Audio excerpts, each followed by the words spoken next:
Hello everyone, I'm here with Carrie Bies. She's the founder of various newsletters that then evolved into the Arts Nexus Magazine in 1998. She was the original executive officer of FNCIA that then became Arts Nexus Incorporated Association, and the getter of money. We know several $1 million over your time and more if you think about some of the legacy projects like the Tanks Arts Centre as well that... You know, the little bit of investment at the beginning became like quite a lot. Like so seeding money, yeah. And you're able to now watch and see the forest grow. So we're going to have a chat about that. Great.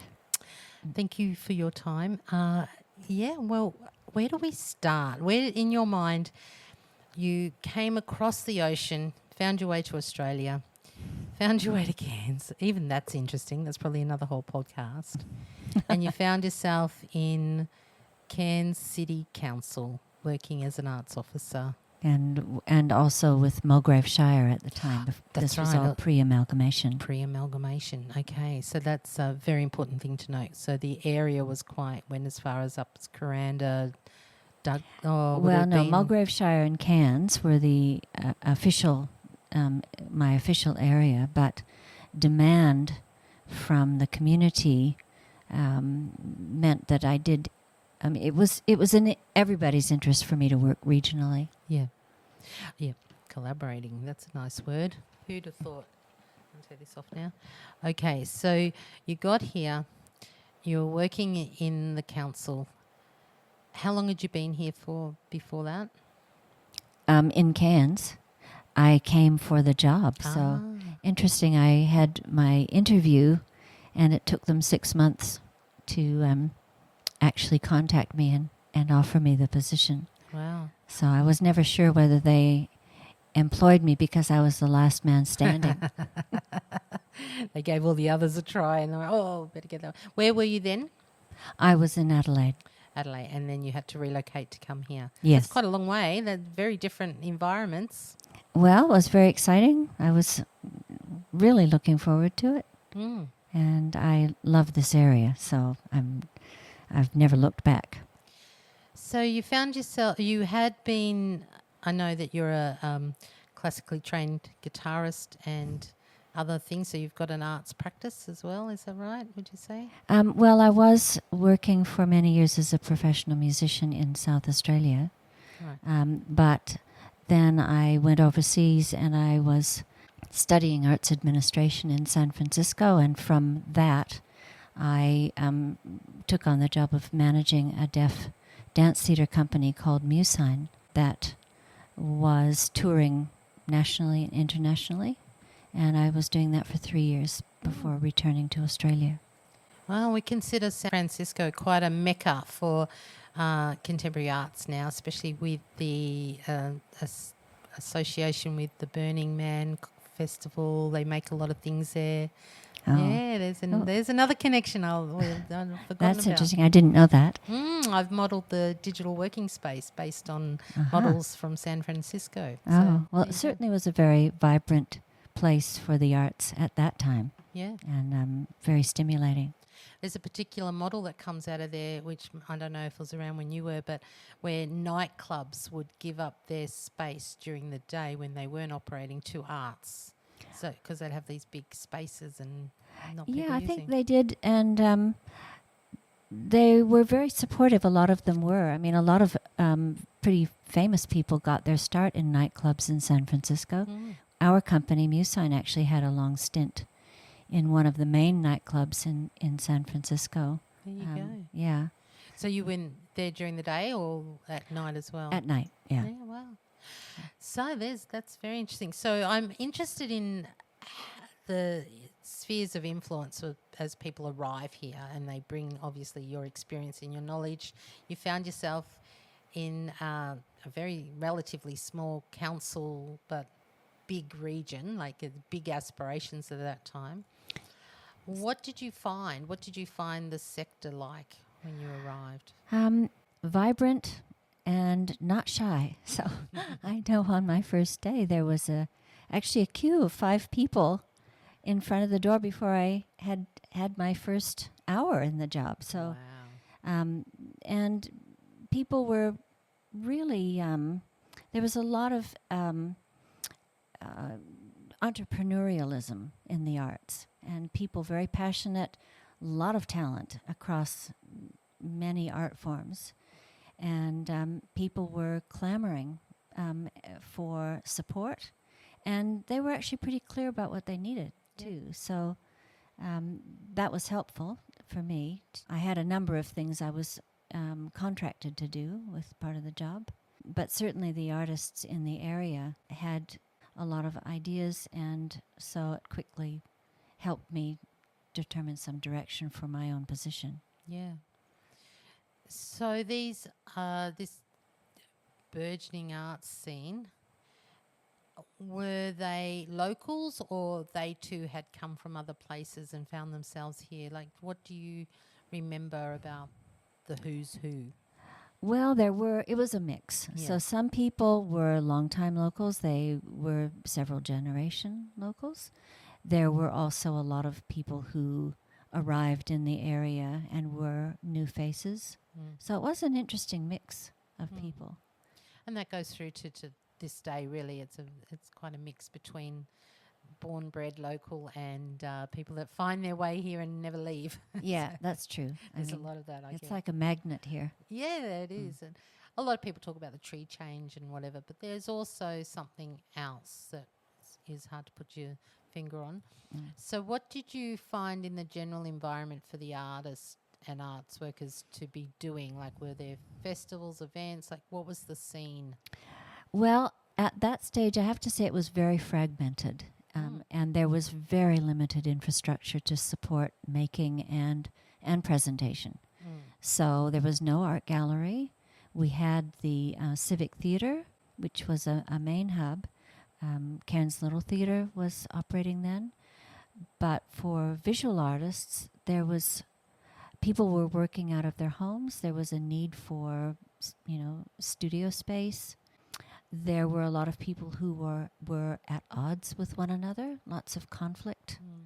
I think, there were two kind of ideologies. There was the people who were working in more traditionalist ways, and there was a new wave of people with new ideas, contemporary artists, and they were trying to all find their place up here. So it was a time where there was, a lot of people working here, all mostly out of their own homes. And there was a need for bringing people together and providing some kind of support base for them. Yeah, it was fairly fractured. So what year is this we're talking about? 1990. 1990. Yeah, I think I came here in 1989, and towards the end of the year. And everything started happening at probably from about 1990.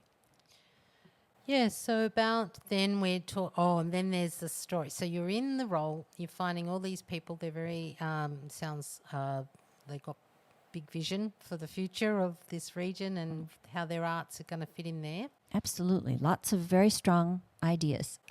Well, I know that in 1984 was when the airport opened, the international airport, so there was a sense that we were going to become a destinational tourism hub. And so I'm imagining things were popping up all over the place to support that idea. Yeah, there were. And then we got around that time, so there's some amazing documents here that you've shared with us. There was a gathering in 1994, so you've been in the role now a couple of years. Yeah, I think this was in the first conference bringing artists together from across the region to look at the direction they wanted to take. Was actually in 93. 93. The report, the findings of that came out in 94. Right. And that really set the direction for my role when it came to supporting the arts here.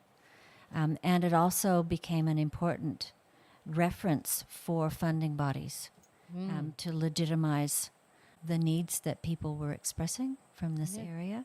So that is significant. It's called Mapping Our Cultural Future. It's an actual, you've called it a conference. So I suspect there's probably somewhere an attendance list, but we'd know exactly, who there were about 100 people who came over 2 days, a 2-day weekend. Yep. From all around the region, across art forms. Yeah. Trying to document what people's individual visions were so that we could put it together as a whole map. Yep. Basically. Fantastic. So that was exciting. Then out of that, we've got a number of newsletters that started as well, 93. So this is all about the same time. Yeah. So how was it that you were in a position that could drive this level of strategic thinking?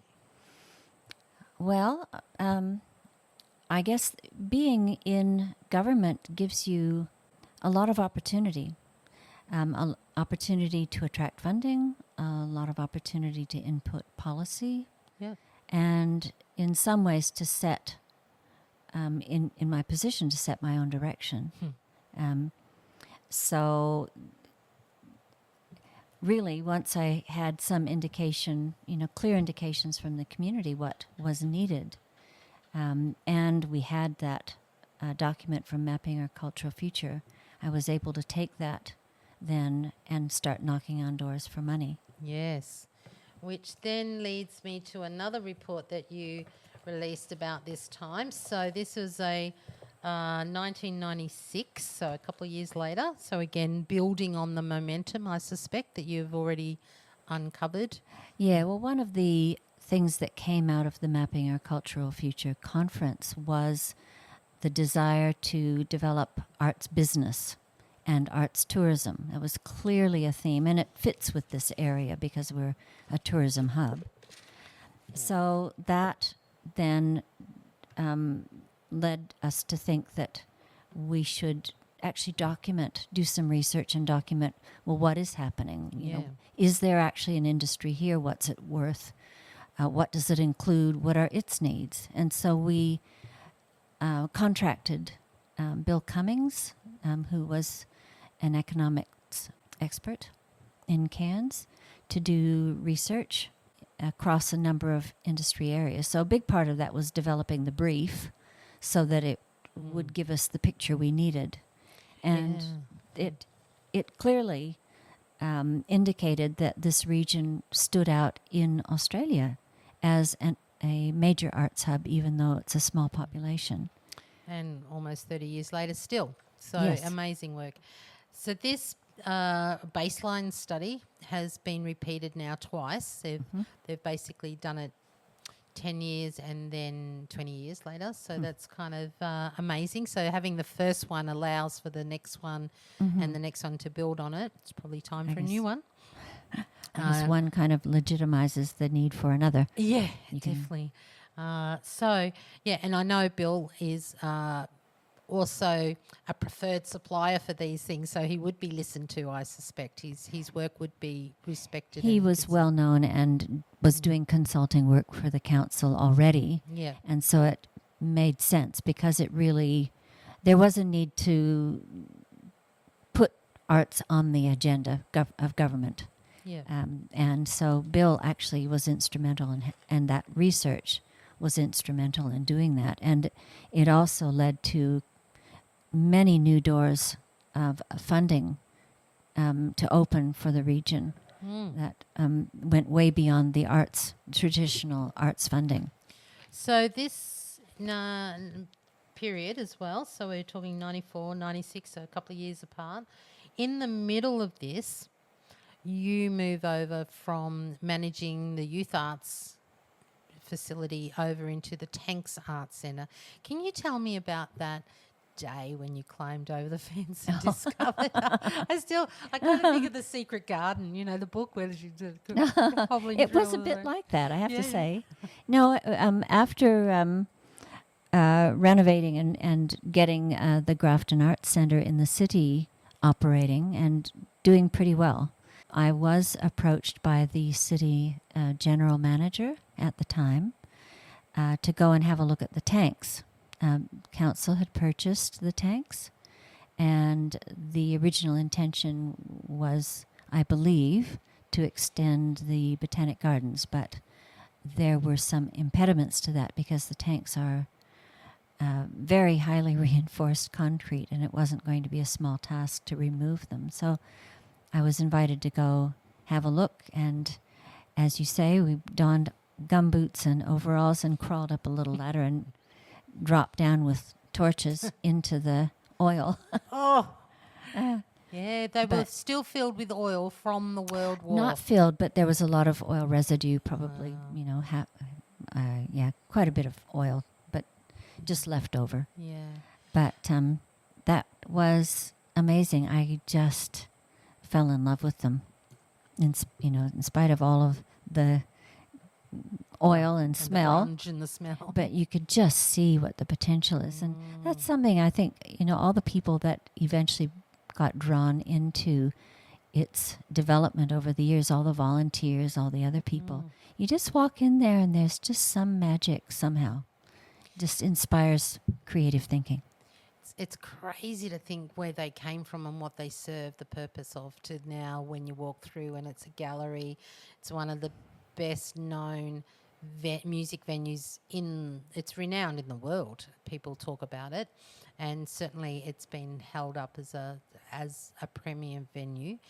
And then we've got lots of activity down in what we know as Tank 3 now. So, yeah, credit to you for the vision, because they were dirty and smelly and old and you saw something. So alongside this, you are running concerts, you got a dance floor put in, lighting, amphitheatre was put in. All of these are still used to this day. So, again, thank you on behalf of all of us that get to use it. And I often think of council or government officers that don't often get to personally put themselves forward. You're there doing a job on behalf of the city. The mayor gets to stand there and cut the ribbon.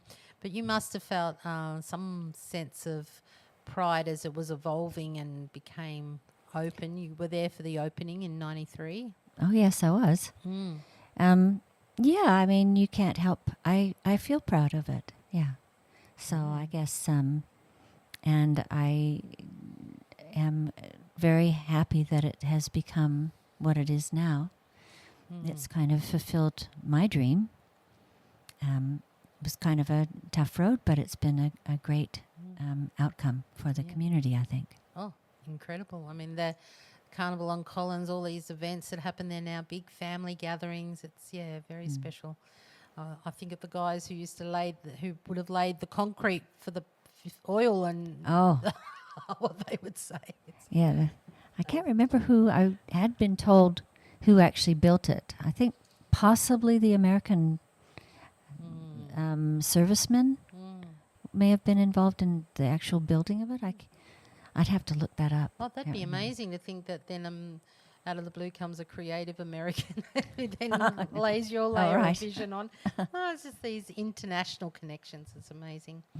So then cut forward, and of course I've read your CV, so I know about 1996 you had a year sabbatical, we'll call it, and some time, and then you re-emerge as the executive officer of a new organisation, FNCIA, Cultural Industry Association of Far North, Queensland. And then that becomes Arts Nexus. So in this time, there is 98, we receive the grant that starts the actual organisation that is still running to this day. And this is where we can start talking about these magazines that were critical to this evolution. What was that like to go from, you had roles before in organisations, you'd been in government, local government, and then you get to have impact in an NGO. Yeah, fledgling NGO that was just emerging.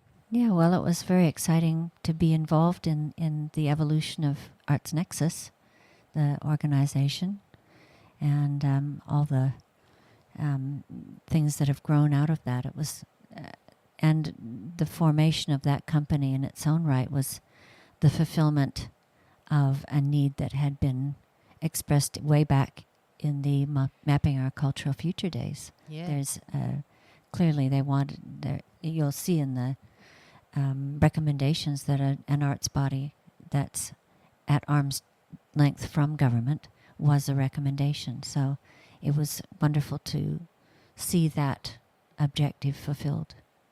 So that's interesting. You are sitting within government, a local government, but which should have real connection to the community. So technically, local government is very in a good position to gauge what's really important for community and somehow enact that.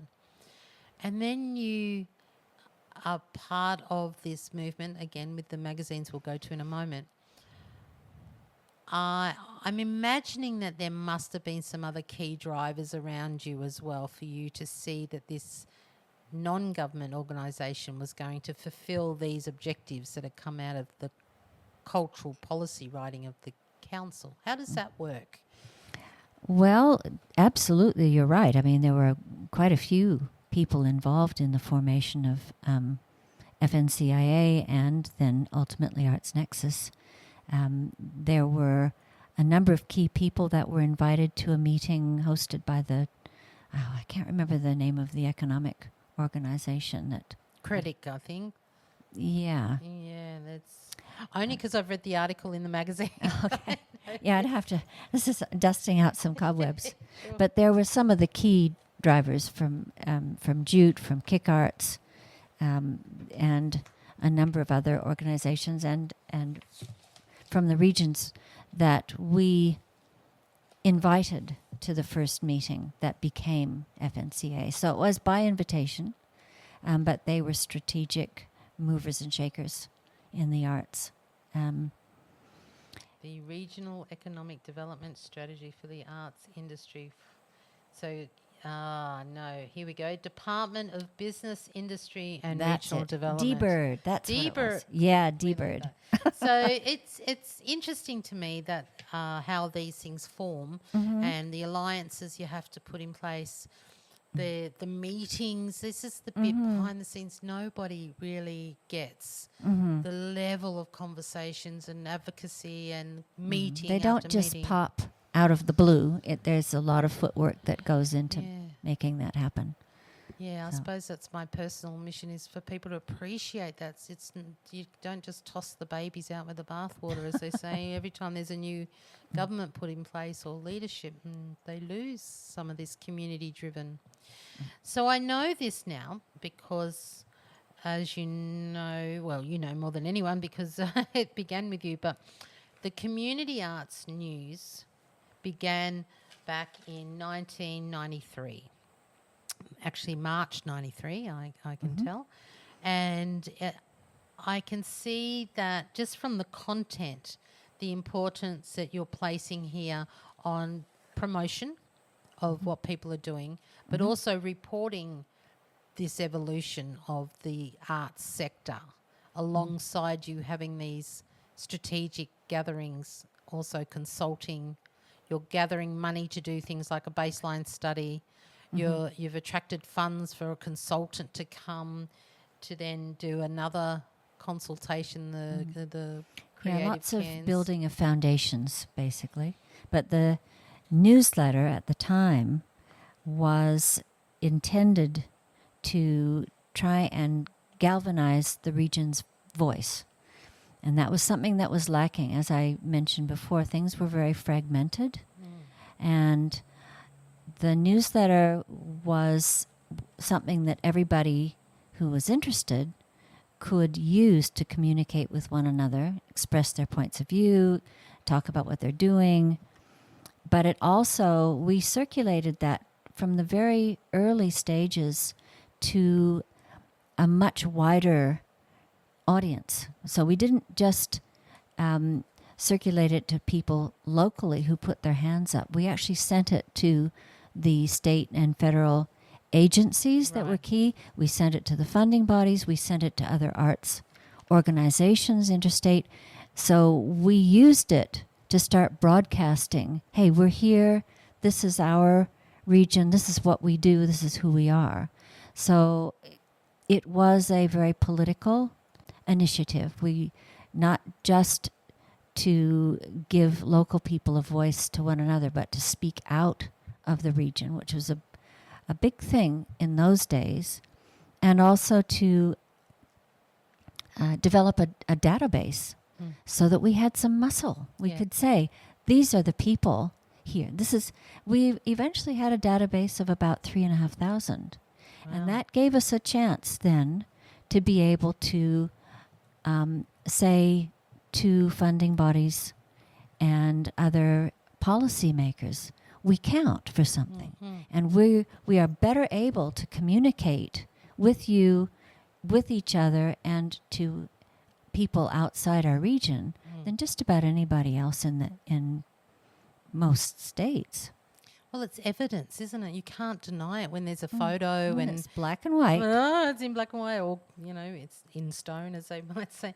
And so I'm seeing here that the first issue, you were based at the Grafton Arts Centre at that stage, so there's a team of people around you. So I imagine I can see photos of young people on the front cover, and it's only a few pages. So that was me when I was young. Oh, you're right. There you are. I was looking at the others, but there you are. That's the other problem, isn't it? It ages everyone that's in it. I know. So you talk about the advocacy and how that it was political. You're talking up to government, back to the arts community. So that two-way dialogue, which I definitely have heard it said before about that. Okay, so a bit of a naughty question, but how does a public officer of a local government create a potentially political newsletter? Credit to you for that. That must have been a bit tricky. Trying to keep a low profile. I think a good thing about it was that I was given very free rein. There wasn't really a lot of understanding of community arts at the time. So it wasn't micromanaged at all. Yeah. And I think that was a great thing, really, because that gave me a lot of latitude to respond to what I was hearing from the community. As long as you stay under the radar, know your job, keep your position, which you did for many years. But out of this, you start to form a working relationship with Eve Stafford, who then became the editor. So Eve is very much from community-based, non-government organisation, community associations with the Coranda Amphitheatre, driving that side. And somehow I see this, I'm imagining community lots of dynamo. Meetings. Oh, well, the two of you together, like to have a quiet behind-the-scenes visionary with an out-front promoter because she was promoting. It was very activity. special collaboration, absolutely wonderful. And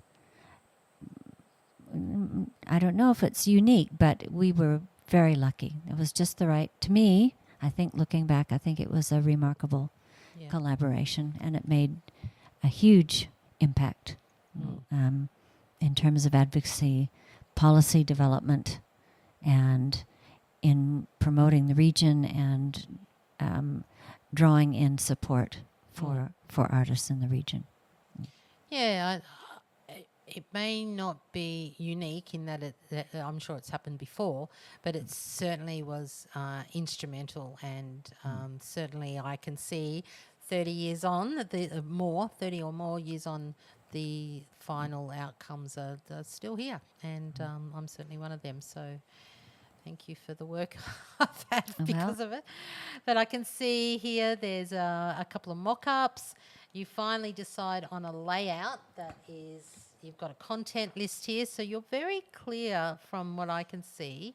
In fact, can I read you something? And you tell, I believe this may be your original intention.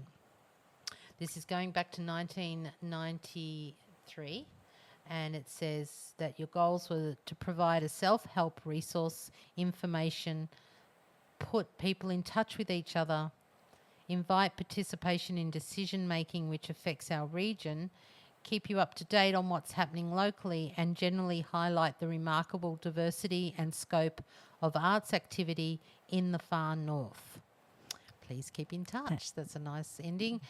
Do you feel you achieved that? Is that what happened? Actually, I think we did really well. And the magazine was instrumental in putting Far North Queensland on the map nationally. Yeah.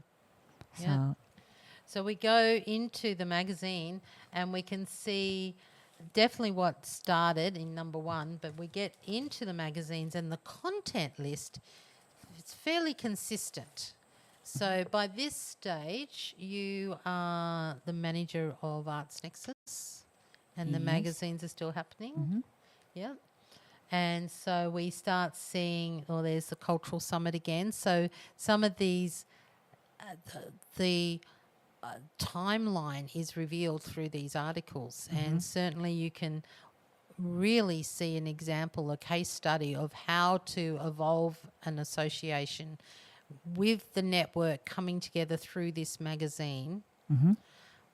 I'm even seeing this like a public space, you think about it is public because it's printed. See, this is the thing that we don't get so much now. Critical thing was it in supporting artists, because I think we were talking earlier, it legitimized projects. If your project is in print, you can refer to that when you're applying for funding or you're trying to argue for sponsorship, whatever. But it was very important to local people to have their activities published. And the Arts Nexus magazine provided a forum for that. I think even people felt pretty privileged when they'd get tapped on the shoulder to even contribute an article. And then Eve was doing a lot of skill development. She was very proactive. It was fantastic. Yeah, so then, you get some articles and dialogue, as they call it. Then we get some promotion of what's on, and there's this lovely centrefold. We'll call it the centrefold calendar. A calendar of activities. And then in the back is often more the real information. Well, I think the information for the sector, but for me, the really juicy bits, which are the skill development and the opportunities and the way to meet funding bodies and all those road shows that started to happen and funding opportunities, training, all of that. Then people could find out. One of the things that was an issue in the early days is that we often didn't find out about things. We didn't find out about funding programs until maybe 2 days before the deadline. We didn't find out about tours. So through the magazine, we got early appropriate notifications so that we could respond more effectively. Yeah, well, I can imagine this. We're talking pre-emails, everyone. Remember, this is when you talk about... We didn't have Googles and whatever then. We didn't. No. I mean, all of that hadn't really happened. We were, in the early days, we were working on fax machines and...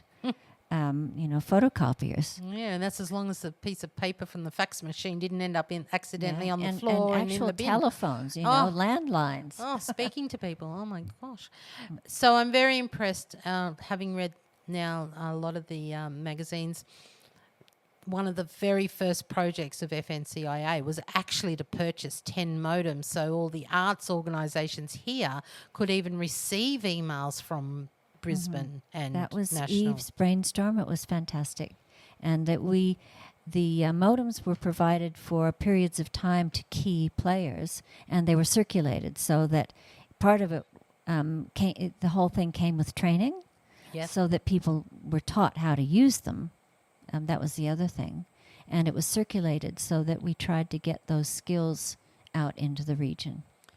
So there's a number of levels of impact that are coming, and I suppose I'd have to read back to the original grant acquittals to know what the key performance indicators were for you. But on one hand, you've got lots of faces and people and what's happening, and it's like a time capsule for me. I can see that. Yeah, and definitely I have to be honest, I do still find Arts Nexus magazines in people's toilets. Oh, great. They never get rid of I them. hope it's not as toilet paper. No, that they leave it there for people to see, and that's my article or whatever, and they definitely still exist. I've found them in all sorts of places. Mm-hmm.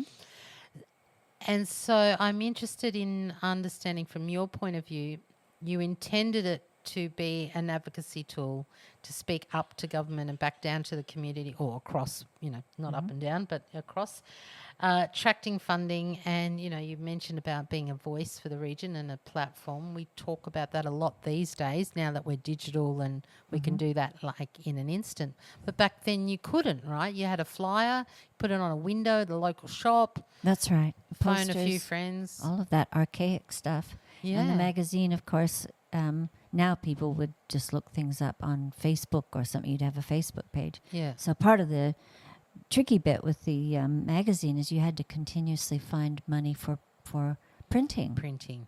And postage. And that's still the problem to this day is printing is considered old hat, and yet there's something really wonderful about having that in print and being able to hold it in your hand and, rather than sitting in front of a computer. Yeah. And things, how do you pop out of the many millions of things now global and to get the attention? So what else do you think, apart from legitimising people's practice, and it's in print, you can point to it as evidence. You've got information flowing, so people are now probably excited to get their magazine because they're going, oh, this is where I'm going to find out things. So there's a real benefit to getting it early. Yeah. I think one of the other things that the magazine did is it helped train people how to interact with media. And it helped build professionalism. So people had to meet deadlines. They had to provide information in an appropriate way and photographs in the right format. That was something people didn't know how to do. Yeah. And so those were pretty basic but extremely important skills that the magazine helped educate artists so that they could interact professionally. Well, I'm even noticing the graphic design of people's adverts increasing. So in a way you see each other when it's a flyer and it's isolated, you just kind of do what you think. You can freeform. But when you start seeing it against somebody else, or it's going to go in a magazine, it's got to be a certain size, or black and white versus colour. It raised standards Raising over time. standards, Certainly, yeah. and also the journalism, because Eve had a wonderful idea. She would approach people to write articles. So she, and sometimes if we had funding, we hired people to do reviews and things. And it helped lift the skills so that we could, people were, again, could be taken more seriously outside this area because they learned how to write better.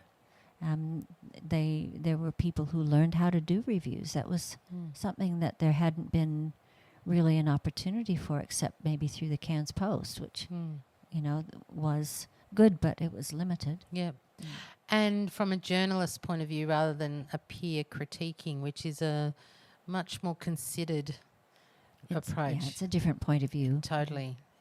I having been involved with many journalists that have gone off track from what you thought they were going to write. Oh no! So, I love the self-determination of a sector to contribute to the magazine, to be putting things in, probably timing, thinking about the timing. I remember Eve would often hold off a magazine because something else was about to come, and so she was often sensitive to people's need to promote their event. We'd be somewhat flexible, but that was part of it, is that we did publish it every 6 weeks because that seemed to be an optimal amount of time. It wasn't too long in between, so we would lose things, but it was affordable. Yeah, basically, once every 4 weeks was going to be too. We couldn't raise that kind of money. Yeah. So again, just to be clear, it starts off as community arts news in the council facility of the tanks, Grafton Arts, and then over to the tanks. Then it becomes a newsletter, which is called FN CIA newsletter, and there's 97. It started out as the Community Arts News, and then it, Yeah. I forget which issue it was, became Arts Nexus. Well, this one here. There were flyers that we inserted. Ah. So that would be the FNCI one. That would be an insert. Insert, okay. Because you're right, there's also other inserts like occasional papers that were also released. There was so much, eventually there was so much happening that it was impossible to keep up with it all. Yeah. So for many, many issues, we ended up putting in flyers because that was a way of adding things that would have missed out on the normal deadline for that issue. Yep. So that's what we did. Sometimes they were very full in the little, well, you can see that the level between that and that, it definitely increases just even in the content, the layout, the look, everything. So, yeah, we're talking 65 editions. If we're going to start the clock on March 1993 when this very first Community Arts News came out, then we are talking about 2008 was the last one, finally. So, yeah, that's 15 years. I think that was actually quite an achievement to do that, to get that. I think part of that was because it was a very useful service for government, state and federal government agencies that were wanting to interact with the region. And so we were able to secure some of the funding through them, the various departments. Yeah. Because they used it too. That was their way of speaking to the region or broadcasting, as we sometimes called it, to let us know what they're doing. So it was a great partnership for a long time. Yeah. And certainly I think it had a huge impact on helping to shape and foster development in this region. So, definitely I think that is unique, actually. I haven't yet to see another model like this. I definitely see newsletters, and I definitely see arts newsletters, and they used to be printed, and way back before printers and photocopiers, we had the old Xerox. I don't know if you had them over there in San Francisco, but the big drum with the purple ink, and we got all filthy all that. And so that was... So it wasn't unheard of to have a newsletter, but the formality of a published art magazine, I mean, every edition has a different photo on the front and the back. I can see there's, with Eve's photographic journalism background as well, that comes through this magazine. Yeah. The design, her designs were, I think, were wonderful. So wonderful. Something I forgot to mention that's worth saying is that there were, over the years, a number of people that would show up at the Arts Nexus office saying, well, we've come here from Adelaide, we've come here from Melbourne, because we found an Arts Nexus magazine and we were blown away. All this is happening up there in Cairns. Yeah. So it had some far-reaching impacts. Absolutely. In fact, I have spoken to many people that the way they got orientated when they arrived was through the magazine and through the organisation, and that often I think of that in my job role is really just being a bit of a traffic controller, like go this way, go that way, go and see that person, go that person. And it's I think a big mistake that people make is think Arts Nexus is about the arts because they see that word first, when actually the real word is nexus, which is actually that conjuncture of the stars. It's the meeting point. It's that networking. Yeah. And I think people are naive when they put us down to just being the arts. And people often nothing. have a very narrow view of what the arts are. It's usually about paintings, and it's way beyond that. At least in the way that we use the term here. Yeah. Well, you proved that with the economic baseline studies, and then for it to be repeated by Arts Nexus under state development, and then later the Cairns Regional Council do it again as part of their State of the Arts report. So it's been well and truly documented here, and I think this is what would make this region specifically unique, because we have up to 30,000 tourists, is it, a week, like 2 million a year. So we It's have this substantial. huge population just come in and out. Meanwhile, we only have about 160,000 to this day local residents, and we are capped by a mountain range that is going to make that harder and harder to develop, even though they've got aspirations for 1 million, but they're going to have to squeeze them down. Oh, Gordonvale, you know, like they're going out the edges. Mariba, watch out. But the point I'm making here is that this region is unique. It's got, you know, the comparisons are really Darwin and Fremantle. There's not many other regional cities, with an international airport just down the road, plus the numbers of visitors on any given day. Yeah, we've got the market. Yeah. That's a big difference. That airport made a huge difference here in Cairns. But it's opened up many opportunities because small businesses have, or at least have had, the chance to thrive because there's a market for cultural industries here. Well, we see that in just products being available that are locally produced. Art centres have emerged, all of that. So I come to a question then. Your audience is clearly locally based arts practitioners in this region. You are speaking directly to the industry through these magazines.